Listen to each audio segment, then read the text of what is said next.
Seja muito bem-vindo você aí, meu telespectador do YouTube ou sei lá onde você está vendo esse conteúdo.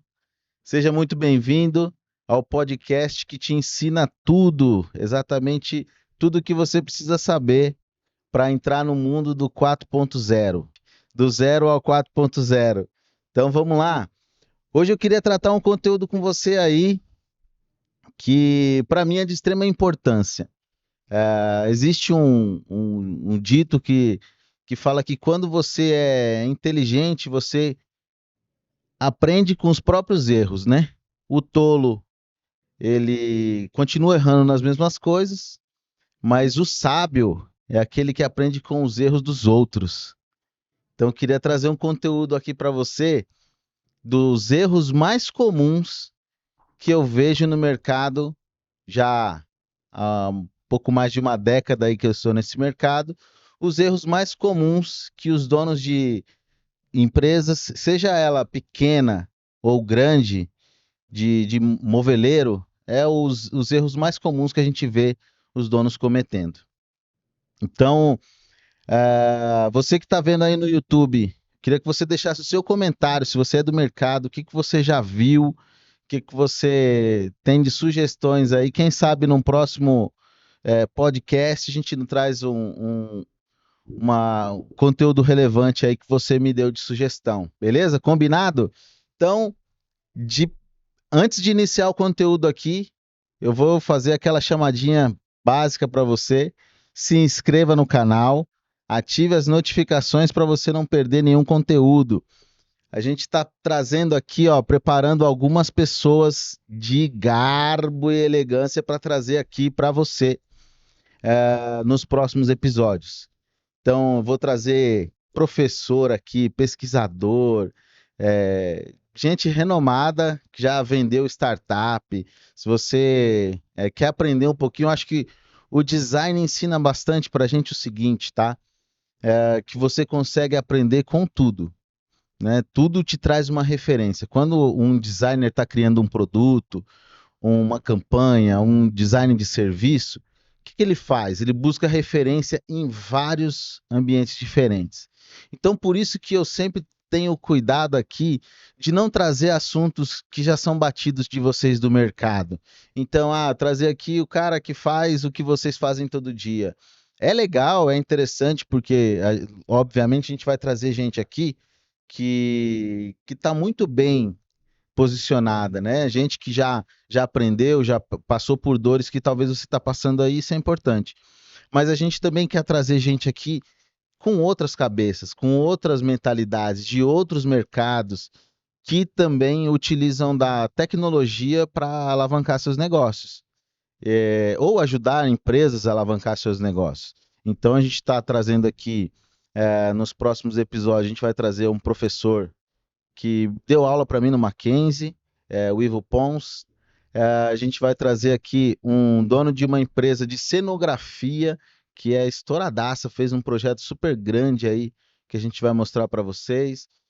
Vamos trazer aqui uma mentora de startup, então ela ajuda a empresários que já que estão nesse ecossistema de startup, que é um negócio muito interessante. Os caras praticamente eles têm que vender uma visão de futuro para os clientes e fazer isso ser muito barato, né? Para os clientes não, para os investidores, né? Esse é mais ou menos o jogo das startups. Mas eu vou deixar esse assunto para ela tratar com vocês aqui, ela falar com vocês, e vou ter o prazer aqui de receber a Miriam e mais outros convidados que a gente vai trazer aqui para vocês. Bom, dito isso, vamos lá ao nosso conteúdo. A primeira, e eu acho que o principal erro dos empresários, eu acredito que seja o investimento mal feito. Que seria o investimento mal feito? Eu fiz também um podcast com a inteligência artificial, não sei se você já assistiu, mas foi muito engraçado, porque ela falou coisas que a gente fala aqui, mas eu não imaginava que a inteligência artificial ia falar basicamente a mesma coisa. E a gente trocou uma ideia lá, então vou deixar o card aqui para vocês. derem uma olhada lá. Ficou super bacana, tá? E comenta lá, vê o que você achou, fala, interage e compartilha aí com seus amigos. Então, o que ela falou? E a gente reafirma aqui, investimentos errados. O que seria um investimento errado? Por exemplo, essa semana mesmo eu estava vendo um vídeo, uma empresa que eu conheço, e eles estão montando todo um parque fabril novo, com todas as máquinas ali, que eu estimo tá gastando em torno de 2 milhões de reais, no mínimo, por baixo ali. Só que eu conheço a estrutura de software dessa empresa. E eles não têm um software robusto para aguentar essa estrutura. É óbvio, a gente vai chegar lá, né? A gente vai fazer aquela ligaçãozinha marota e vamos resolver esse problema aí, certo? Só que, o que acontece? Olha o time. Você vai implantar um software, você vai fazer uma programação dessa, você vai gastar aí no mínimo de tempo 6 meses a um ano para fazer uma implantação. Agora você imagina, você tirou grana do bolso, faz um investimento, talvez esse investimento vai te impedir até, inclusive, de avançar um pouco com o seu produto. Você vai ter que dar alguns passos para trás. Agora pensa comigo, se esse cliente demorar a tomar a decisão de investir num software novo, numa implantação de software, numa consultoria. Espero que ele lembre de nós aí, a gente vai fazer com que ele lembre. E esse cara não tomar essa decisão no momento certo. Isso pode virar uma bola de neve. Isso pode trazer problemas seríssimos para a empresa, né? Quiçá ter problemas sérios a ponto de não conseguir continuar. Por quê? Porque imagina só você desmontar a sua operação e montar uma nova. Ou você montar uma operação com outra rodando, só que não rodando na velocidade que você precisa. Então, quando você vai fazer essa transição, a gente fala, mas às vezes é 10 dias, 20 dias. 20 dias é para montar a fábrica, talvez, levar o time para lá e tudo mais. Mas imagina o que isso vai impactar no dia a dia de fábrica. Vocês se lembram da pandemia? O que aconteceu na pandemia? Nós tínhamos lá fábricas fechadas. Não foi um período grande das fábricas fechadas realmente, né? Que não puderam operar, mas isso aconteceu. Eu tomo a ousadia aqui de dizer que até hoje a gente sente reflexos disso. Por quê? Porque a fábrica, qualquer fábrica, seja ela grande ou pequena, ela tem o seguinte perfil: você precisa dia a dia cumprir uma meta de produção. Você precisa dia a dia fazer o trabalho daquele dia. Não adianta, você não tem capacidade de recuperar no outro dia um dia não trabalhado. A menos que você tenha aí um espaço de produção, ou seja, você está com uma produção superdimensionada para aquilo que você produz. Aí você tem outro tipo de problema que a gente vai abordar logo mais. Beleza? Mas então, quando você não faz isso, olha o risco que você está tomando. Mas por que isso acontece? O investimento. Eu acho que o pior não, o que a pessoa mais erra é justamente o que teria mais potencial de funcionar, que é o quê? Compra de máquinas automatizadas. O cara vai lá, vendem um sonho para ele que não é um sonho furado, na verdade é muito certo, só que algumas coisas ele não tem conhecimento que precisa, né? Então o cara vai lá, compra uma máquina extremamente potente, que realmente ela te produz muito, só que você esquece de software, você esquece de capacitação, você esquece que você vai ter que mudar a sua forma de trabalhar para que essas máquinas funcionem bem. Para isso, você precisa ter todo um estudo acompanhado. Então, o erro que mais acontece é esse. Esse estudo não existe. Essa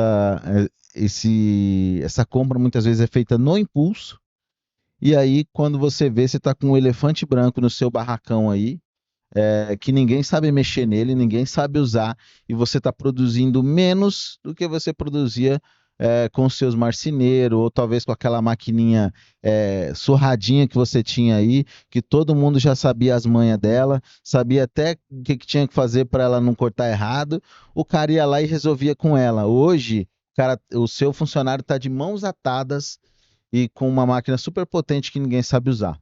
Então, esse é o principal erro que os marceneiros e donos de fábrica cometem.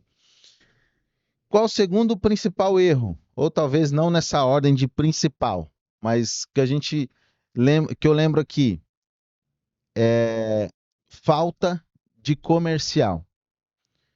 Cara, isso é muito comum, principalmente quando o perfil do dono ou dos donos ele é de produção.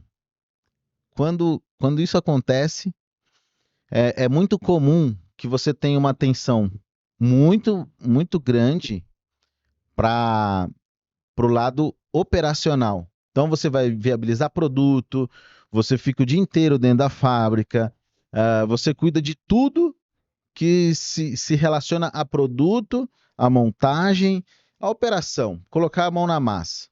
E aí você faz o empresário muitas vezes ele faz isso para ele se sentir ocupado.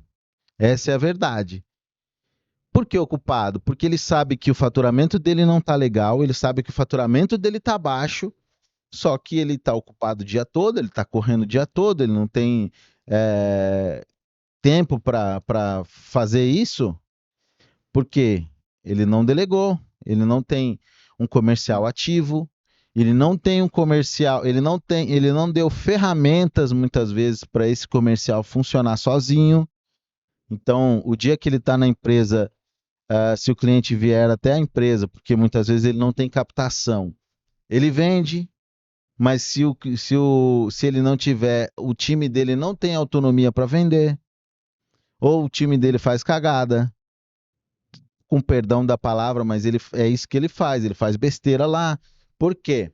Não tem um processo, não tem uma ferramenta, não tem um procedimento para que esse comercial tenha autonomia. Essa falta de autonomia e esse trabalhar mais vai cansando você que é um empreendedor, e aí você tira o pé. Ou você vai tirar o pé da produção, ou você vai tirar o pé das vendas. Aí eu te pergunto, a sua vida inteira foi produção, certo? A sua vida inteira você gostou da fábrica. E fábrica, modéstia à parte, aí é uma parte do processo que realmente é gostoso de mexer. Você vê a coisa nascendo ali, você faz protótipo, você inventa coisa, muitas vezes coisa que vai dar tiro no seu pé, mas você inventa coisa. E ali você se sente mais útil do que nunca, né? Porque você está criando coisa nova, você está tirando uma chapa de MDF inteira de lá e você está transformando em algo que as pessoas olham e falam: Uau! Como isso aqui ficou bonito, como isso aqui ficou legal, né? E você fica todo lisonjeado. E aí é bom que parabéns por esse talento seu. Mas quando se fala de uma empresa, quer seja você, ou quer seja alguém do seu time, alguém vai precisar vender. Uma empresa não vive sem venda. Eu vendo serviço, certo? E é uma dificuldade que todo mundo que trabalha com serviço tem. Vendas. Porque geralmente você entrega o mesmo que você vende. E aí ou você entrega ou você vende. Então o que a gente precisa fazer? Criar uma estrutura. Como a marcenaria, ela basicamente é metade produto, metade serviço, você fica muito ocupado em entregar tudo, certo? Se você é uma empresa que produz e você mesmo que vende, aí piorou, porque o seu trabalho é dobrado, né? Você produz, você vende. Por isso que muita gente tem se apaixonado por esse modelo 4.0, tá? que eu sempre faço questão também de corrigir o conceito. 4.0 não é só comprar a produção. É você que tem uma fábrica também ter tecnologia para você produzir mais do que você produzia analogicamente, que você possa ampliar seus canais de vendas. Sejam eles para pessoas que precisam comprar e vender, como um lojista, sempre existiu o lojista, não é novo, não é 4.0 que criou você vender algo que você não comprou. Esse é o único mercado que tem isso, porque todos os mercados, um vende, o outro produz. Né? Tem até, você mesmo compra de distribuidores, né? Que no caso aí uma Léo Madeiras, uma Madeira Nietzsche, uma Mestre Marceneiro, são distribuidores. Então eles pegam um produto de uma fábrica em grande volume e distribuem para os pequenos, no varejo, né? O varejista. Então, assim, isso não é novo, não, tá?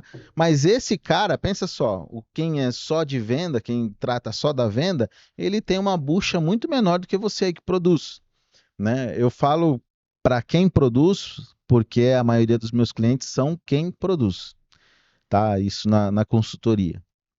Mas aqui no nosso papo, esse é um dos grandes motivos que podem te levar a uma vida de fracasso na marcenaria, que é pouco poder de venda. Então, o que que eu preciso fazer? Ah, isso vai ter que arrastar para cima para saber. Brincadeira. Você precisa ter a sua operação, seu modelo de negócio voltado para a expansão, voltado para descentralização. O que que é isso? Eu preciso criar mecanismos que as pessoas, que os meus vendedores, eles consigam ter autonomia, tanto no projeto quanto na venda, tá? Precificação em real time, esse tipo de coisa, tá? Aí você cria uma operação em cima disso que vai te permitir acompanhar, não depender de você. Beleza? Então, esse seria o segundo erro principal aí que eu elenco aqui para vocês. Vamos pensar no terceiro erro. É muito parecido, que é o fato da centralização de tarefas no dono da empresa. Às vezes até por uma falta de confiança que esse dono tem de terceirizar ou delegar, aí ele acaba delargando, né? Quando ele quer delegar, ele vai delargar. O que é delargar? É você simplesmente jogar na mão de alguém e tirar o pé. Falar, não quero mais saber disso aqui, você que faz.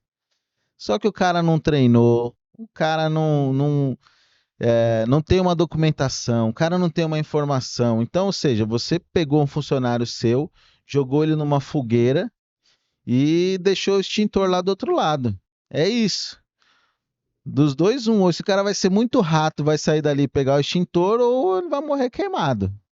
Dos dois, um. Então, o que que acontece isso? É muito comum, cara. A gente chega, dono de marcenaria, a gente fala que é um herói, cara, porque o cara faz tudo, tudo. Acho que até por uma cultura, eu acho que a cultura que está na cabeça do dono de marcenaria, principalmente os mais antigos, me perdoe aí se eu estou fazendo um julgamento muito superficial, mas a percepção que eu tenho é que ele se acostumou a trabalhar difícil.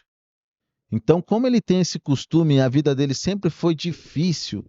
ah, a pessoa, às vezes uma pessoa mais jovem, mais que entende de um outro assunto que ele não entende, quando fala para ele, isso aqui vai ser mais fácil, ele já corta ali, porque ele não suporta ouvir que o que ele fazia tem uma maneira mais fácil. Eu percebo isso, tem um apego por fazer difícil. Não é comum. Pega aí, ó, entra nos grupos de discussões que tem um monte aí no Facebook. Quando o pessoal fala, eu compro produção e não sei o que, sempre tem um comentário lá falando, vocês são caixoteiro, vocês não são marceneiro de verdade, vocês não são isso. Por quê? O cara não suporta que exista algo mais fácil, de maneiras mais fáceis de fazer. Então, o que que ele faz? Ele concentra, concentra, concentra, concentra, e aí, obviamente, o resultado qual que é? Ele não dá conta, né? Ele não dá conta de tocar. E aí os problemas vão aparecendo porque, cara, todo mundo tem 24 horas no dia, né? E se você não dormir nenhuma hora, se você não for no banheiro, se você não fizer um monte de coisa. Então imagina, o que que você é capaz de fazer em 12, 13, às vezes o cara estende muito, muitas horas de trabalho. Isso é a sua produtividade. Quando ela existe, quando você está com um turbilhão de coisas para fazer, provavelmente nem produtividade. Aí inventaram um tal de celular, WhatsApp, Instagram, Facebook, aí ferrou, cara. Aí que você não produz nem metade mais do que você produzia e tá tudo nas suas costas. Então, o que que você precisa fazer? Uma estrutura e multiplicar talentos. Não queira também pegar uma pessoa de confiança e jogar tudo que você sabe fazer em cima dela, ou que essa pessoa assuma tudo, tá?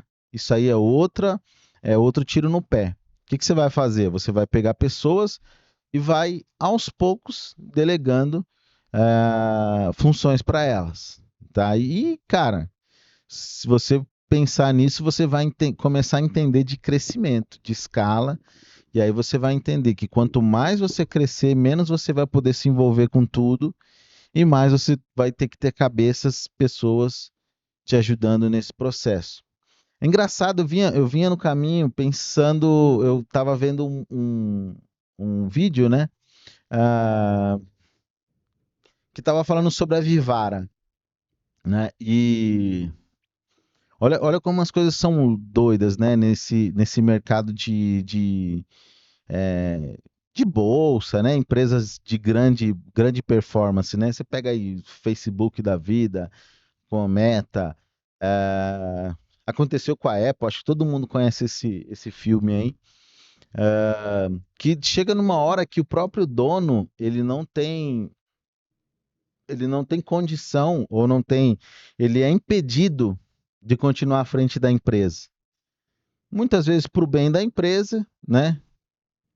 No caso da Vivara ali, eu estava vendo que o proprietário, né, o fundador, ele está querendo voltar à presidência da empresa, está querendo retomar, ah, porque já era gestão profissional, né? Já tinha CEOs ali, pessoas cuidando da empresa, e ele quer retomar. E aí tinha uma nota de um jornalista extremamente crítica, né? Ou seja, o cara criticando o dono da empresa porque ele quer tocar a própria empresa. Mas de fato um pouco é assim, né? Muitas vezes a empresa tem que ser protegida de você mesmo, guardadas as devidas proporções aí, né? Porque você que também criou isso daí, criou a sua empresa e eu tenho todo o meu respeito por isso, né? Porém, chega uma hora que precisa profissionalizar isso. Então, acho que nesse caso é interessante que você crie processos, tenha pessoas para te ajudar a fazer isso. É, principalmente, acho que uma coisa que tem aparecido muito, tenho visto muito esse sintoma nos empresários, estão extremamente desanimados com liderar pessoas e tudo isso. Acho que aí entra um ponto que eu já falei outras vezes, que é você entender que isso faz parte do seu propósito, né? Porque se você for só ser de reação, né? Ah, pô, cara, você vai. Chega uma hora que você não vai ter relacionamento mais com ninguém. Porque sempre alguém vai errar, assim como você erra, eu erro com muita gente. Então, esse é o ponto, né? Não dá para a gente cansar para fazer isso. Então, você precisa delegar bem, você precisa ter ferramentas para delegar, Você precisa acompanhar o que você delegou.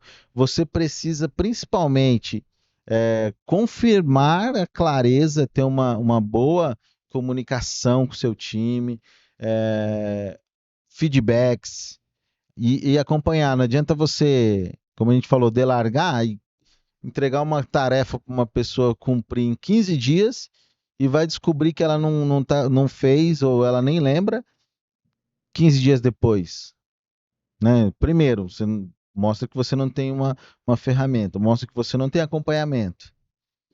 E é isso, cara. Melhor você ensinar uma pessoa a fazer uma coisa por você 1000 vezes do que passar a vida inteira fazendo a mesma coisa, certo? Então, delegar é uma das principais coisas.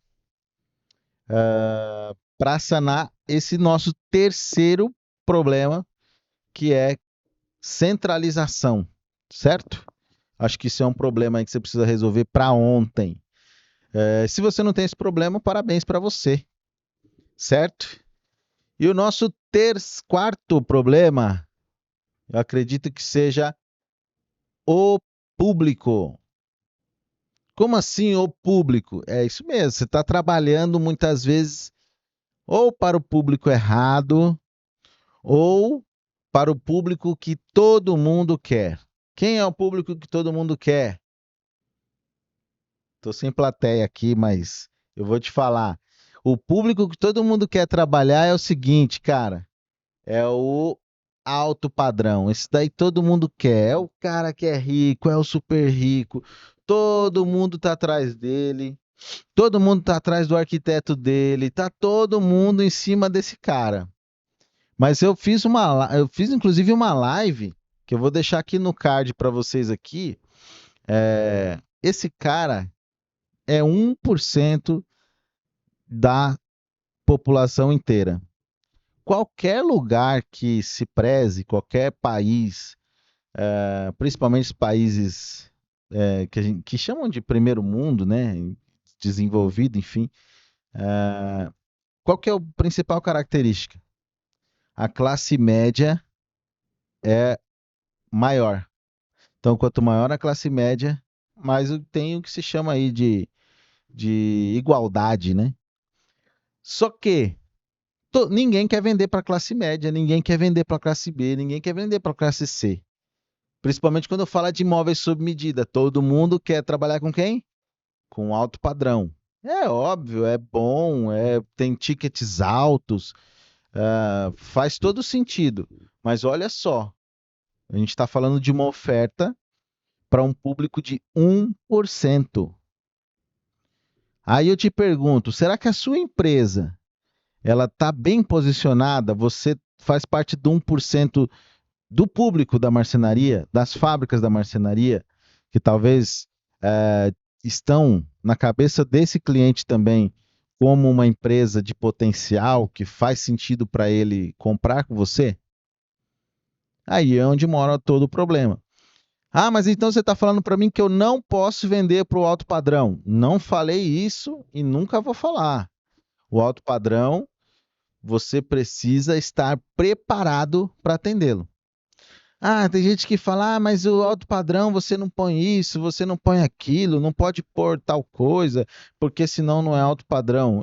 Eu concordo, mas se o seu cliente de alto padrão fala para você colocar corrediça comum ou telescópica, e daí? O cara tem R$ 1 milhão para gastar naquele projeto, mas ele quer gastar 100, quer gastar 200, ele deixa de ser alto padrão? Não. Agora, qual que é o problema? Eu ter um produto que só atenda um público. Eu não tenho variação no meu produto, eu não tenho nada que me faça eu cair de R$ 100 mil num projeto para 60, ou talvez de 60 para 30, sem ter que mexer na minha margem. Mas aí o que acontece? Eu trabalho só com alto padrão.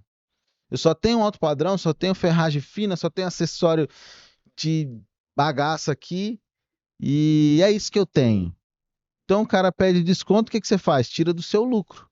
É o que a maioria dos clientes fazem. ou perde a venda. É um desses dois caminhos. Agora, quando você tem um produto inteligente, quando você tem inteligência, a mesma máquina que fura parafuso, fura minifix, fura VB, fura outras ferragens.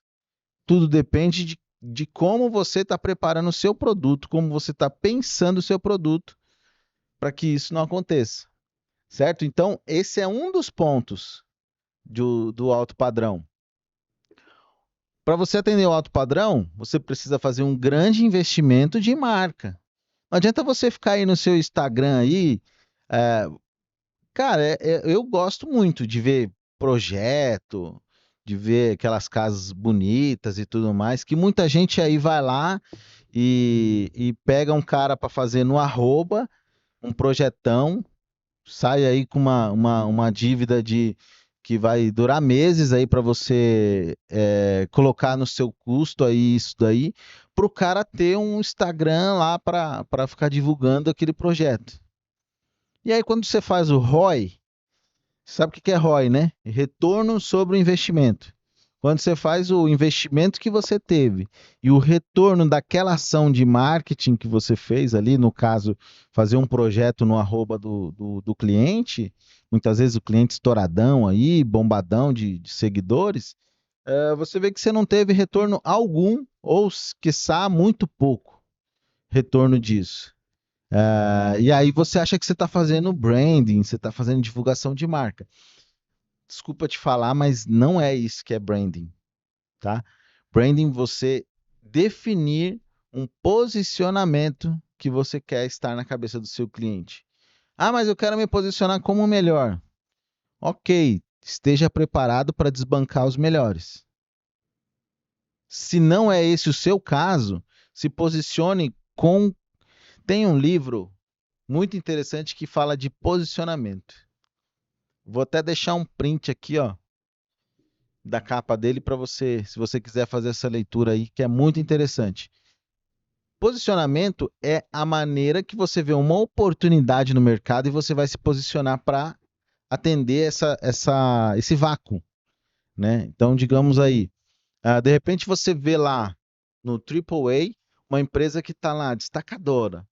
E aí depois você vê uma outra empresa que é a segunda do mercado, só que ela atende um público extremamente inferior. Você pode trabalhar nessa faixa. Isso é um posicionamento de mercado. Você se posicionar, talvez, para um público C. Como muitas empresas já tiveram linhas altas e tinham público, um produto, inclusive com outra marca, outro posicionamento, outra equipe, outra. Só produzia no mesmo lugar. Certo? Isso é posicionamento de marca. O cara se posiciona de acordo com o que ele vê uma oportunidade. Voltando até esse assunto que a gente estava falando agora da Vivara. Eles criaram uma linha onde você tem produtos de prata. Vivara é produtos, joias, né? Não sei se as mais caras, não são as mais caras, né?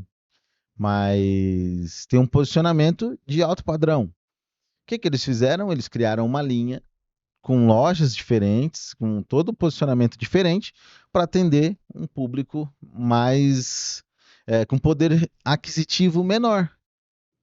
Então eles reposicionaram a marca deles. Fechou? Então assim, é isso, é posicionamento. Então, qual que é o problema? É eu ter um mar para pescar e eu estar disputando um lugar ali no piscinão de Ramos, zoeira. Tá disputando lugar ali num aquário, numa piscina, onde tem poucos peixes para eu pescar. Ah, mas aqui tem peixe grande. Tudo bem, eu vou pescar 10 pequenos, mas que me deem o mesmo retorno, talvez mais retorno. E eu tô te dando uma sugestão aqui de posicionamento, de mercado mesmo, tá?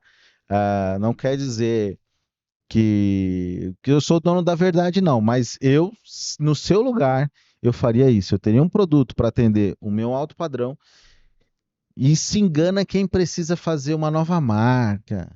Se você trabalha com Promob aí, fazer um Promob novo para atender o mesmo público. Não, cara, é só você fazer uma segmentação dentro do seu próprio produto. Se você não sabe como faz isso, arrasta para cima aí e chama a gente. Hoje vai ter muito jabá nesse podcast aqui, viu? Fica preparado. Então, terceiro, o quarto, na verdade, não é um erro. É o quinto já, né? O quinto não é um, eu não julgo como um erro, mas eu acho que eu nomeei de sintoma montanha-russa. O que é o sintoma montanha-russa? É os altos e baixos da marcenaria. Altos e baixos de demanda, altos e baixos de lucro, é o que mais a gente vê. Uma hora o cara tá muito bem, outra hora o cara tá, meu, quebrado, quebrado mesmo, quebrado a ponto de enfim, dever fornecedor, tem uma dificuldade enorme mesmo. E aí, é o tal do tô rico, tô pobre, tô rico, tô pobre, tô rico, tô pobre. Tinha um amigo meu que brincava muito com isso lá na época de vendas lá, né, do Promob, que ele falava justamente isso. Cara, você liga pro cara, o cara tá rico, tá em Bahamas. Daqui a pouco você liga pro cara, ele voltou de viagem e tá todo ferrado. Mas o que que é isso? Basicamente, primeiro, tem a ver com aquele nosso segundo sintoma lá, falta de vendas, falta de previsibilidade de vendas. Terceiro, própria gestão. É muito difícil você fazer a gestão de recursos, principalmente quando a sua demanda, o seu ticket é muito alto, né? Por quê? Você precisa ter exatamente a clareza de quanto daquele dinheiro que caiu no seu bolso é seu e quanto é despesa futura. Uma coisa é DRE, né, que é o seu demonstrativo de resultado de um período, e o seu caixa, né, o seu fluxo de caixa. Então, quando você. Por quê? Você tem clientes que pagam a prazo, você tem demandas que entram de cara. Então, basicamente é isso, cara. Você tá. Nem tudo que entrou de venda, você tem aquele dinheiro. E na hora que tem. E quando são vendas futuras, então? Você faz uma venda para, sei lá, para 2025. O cara te dá uma entradona e você vai. Aí, a maioria das vezes, o que que acontece? Você está com dívidas de outros projetos e aí você acaba sanando essas dívidas. Você não tem um acompanhamento das suas vendas se são saudáveis em termos de fluxo de caixa e esse equilíbrio com demonstrativo de resultado. Então você vende muito, mas vende mal. Ou talvez você coloca muita grana na frente pelo cliente. E aí o que quebra uma empresa não é falta de lucro, não é nada, é falta de caixa.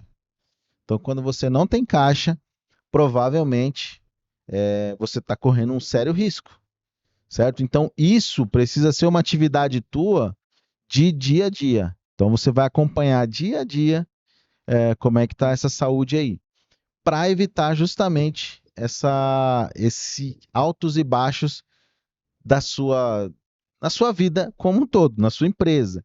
Ah, Outro sintoma outra coisa que causa isso é o fato de você achar que você tem a opção de escolher não crescer. Cara, isso é o que eu costumo dizer: aquilo que não avança, retrocede. Se você está parado, você está retrocedendo. Por quê? Porque todo o mercado está crescendo. Empresas têm que crescer, empresas têm que ter meta de crescimento. É natural. Não tem como você ficar empatado. Por quê? A inflação está subindo, a demanda do mercado está crescendo. Se você não está acompanhando esse mínimo, você está retrocedendo. você está perdendo espaço, você está caindo o seu poder, certo? O seu market share, que é a sua participação no mercado. Então, alguém está ficando com essa fatia que você está abrindo mão. E aí, já puxa o gancho aqui para o nosso sexto erro. Nosso sexto erro é crescimento desordenado. O que para mim é crescimento desordenado? Ah, empresas que não têm empregada, enfim, nenhum tipo de tecnologia, coisa desse tipo, e você começa a crescer. Na verdade, não é crescer. Lembra que a gente falou da sazonalidade? Então, vamos lá. Estamos lá em março, fevereiro, janeiro, fevereiro. Beleza. Entreguei os projetos do ano passado, que eram muitos, eu vendi muito em dezembro, fiquei ocupado, não mexi com venda, só produção, e o negócio bombou. Beleza, acabou, entreguei todos os projetos, e agora, quando eu olho para minha lousa lá, geralmente você tem uma lousinha branca aí e tal, com todos os. Já tá, tem 2 clientes lá para entregar só e não tem venda feita. Aí o que você vai fazer? Ô, pessoal, vamos vender agora. Ô, time de venda, puxa a orelha do gerente, vai para cima, não sei o que. Aí cria aquilo que você chama de sazonalidade. Não, janeiro, fevereiro, o mercado é parado, não sei o quê. Sabe o que é isso? Falta de time de venda, falta de rotina de venda. É o que a gente falou ali atrás. Beleza. Aí você foi lá, deu um gás, não sei o que, todo mundo se virou, tal, tal, tal. O cara começou, viu que não ia ter comissão, começou a vender, papapá. Foi, beleza. Quando deu junho, maio, junho, bombou, cara. Você começou a vender demais, não sei o que, tal, tal, tal. Ótimo, vou crescer meu time, porque eu tenho que entregar tudo isso aqui, não sei o quê. O cara dobra, eu já vi dobrar a produção. O cara dobra e contrata funcionário e faz o cross aí, rebenta, faz tudo, contrata tudo. Aí começa problema de treinamento. Você coloca o cara para começar a sua produção, o cara não conhece nada, o cara disse na entrevista que sabia e não deu tempo de você testar. Você colocou o cara para fazer, o cara começa a fazer errado. Aí o seu supervisor também é novo, o cara não sabe, enfim, falta habilidade, tá, o negócio vai fugindo do controle de tal maneira que você se vê com dezenas de funcionários, 50, 60, e o seu faturamento, que foi só um pico, volta a descer. Principalmente porque você tira o olho da venda, porque problema na fábrica, problema com funcionário. É funcionário que está te dando problema. Por quê? Não é culpa do funcionário, cara. Você que fez a manobra no momento errado, de forma errada, de forma desordenada. Porque era para você estar. Não é uma receita de bolo, né? A gente sabe também, é presunção. Se a gente for falar, não, eu sei que é assim, e eu faço e aconteço. Não. Mas só que uma empresa precisa trabalhar com o mínimo de previsibilidade. Então, assim, eu sei que eu vou crescer, eu sei que eu quero crescer. Óbvio, acontece de ter mais um boom, uma super venda, uma coisa assim que vai, uma oportunidade que você não poderia passar? Lógico que sim. Mas muitas vezes você está provocando algo e você não se prepara, você não contrata o cara certo, você talvez está fazendo investimento em pessoas que você deveria estar fazendo em tecnologia, em máquina.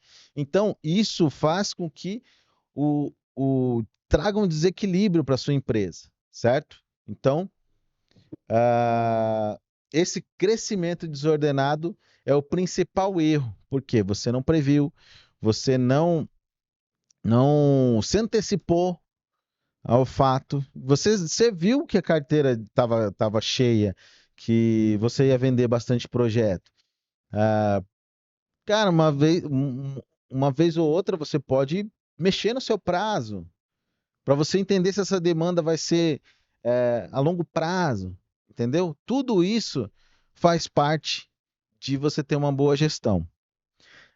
Então, basicamente, eu acho que já está de bom tamanho aí, você já tem bastante lição de casa, eu já te dei bastante liçãozinha aí para você fazer, eh, dos principais erros que você precisa estar atento. E aí, a gente sabe que você tem aí diversos outros erros que você já cometeu, que você já viu cometer. Então, vamos lembrar desde lá do início, né? O sábio, ele aprende com o erro dos outros. Então, fica essa dica aí. Se você não errou nisso ainda, tome cuidado, porque um dia você pode errar. Não estou gorando você, não.